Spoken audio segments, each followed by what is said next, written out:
bien, nous avons vu une voiture anglaise pour commencer, puis une voiture allemande, et là, évidemment, nous traversons l'Atlantique et nous retombons un petit peu dans le temps, nous remontons à la Deuxième Guerre mondiale, puisque nous avons sous les yeux le fameux Dodge, le Dodge 4x4, qui a fourni la mer américaine en de nombreux modèles, extrêmement rustiques, extrêmement fiables, aussi extrêmement puissants.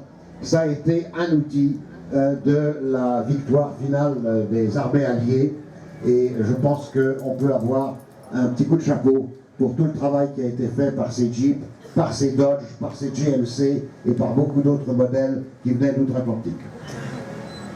Je ne sais pas si vous avez... Alors, moi je salue les passionnés de véhicules militaires parce que ces véhicules ont une histoire encore plus riche que les véhicules civils, je dirais. Ils ont très souvent participé vraiment à l'histoire du monde, par les batailles auxquelles ils ont participé, comme le débarquement ou toute la libération de la France et de l'Alsace et de bien d'autres pays, l'Italie, etc. Et de perpétrer cette tradition au travers de passionnés de véhicules militaires qui sont alliés au sein de clubs. Je ne sais pas si vous appartenez au MVCG.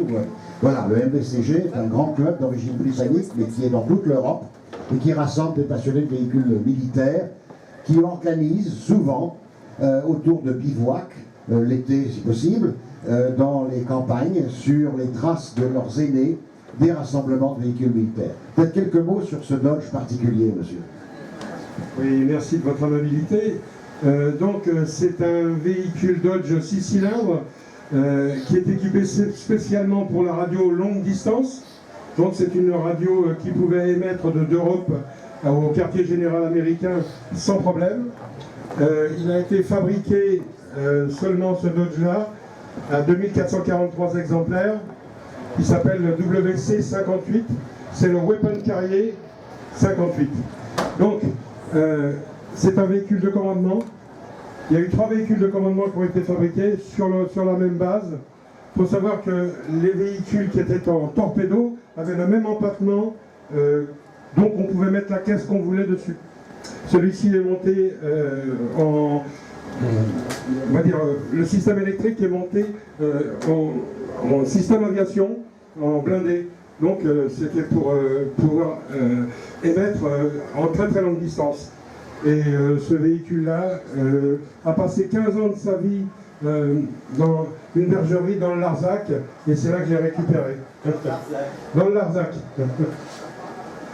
Écoutez, merci de votre attention. Je vais vous passer la parole au président.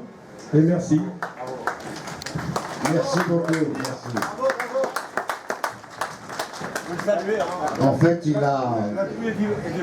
La tenue est d'époque, mais l'homme est beaucoup plus jeune. En tout cas, moi je suis d'époque aussi. En tout cas, en fait, il a un téléphone portable, quoi. C'est un petit peu plus encombrant que ce qu'on a aujourd'hui, mais la technologie a toujours ses sources. En tout cas, ravi de pouvoir accueillir ce Dodge WC 6 cylindres qui doit dater des années 40. 42. Et oui, parce que pendant les années de guerre, en France, il n'y avait pas de production, mais aux États-Unis, on produisait autant qu'on pouvait. Bravo.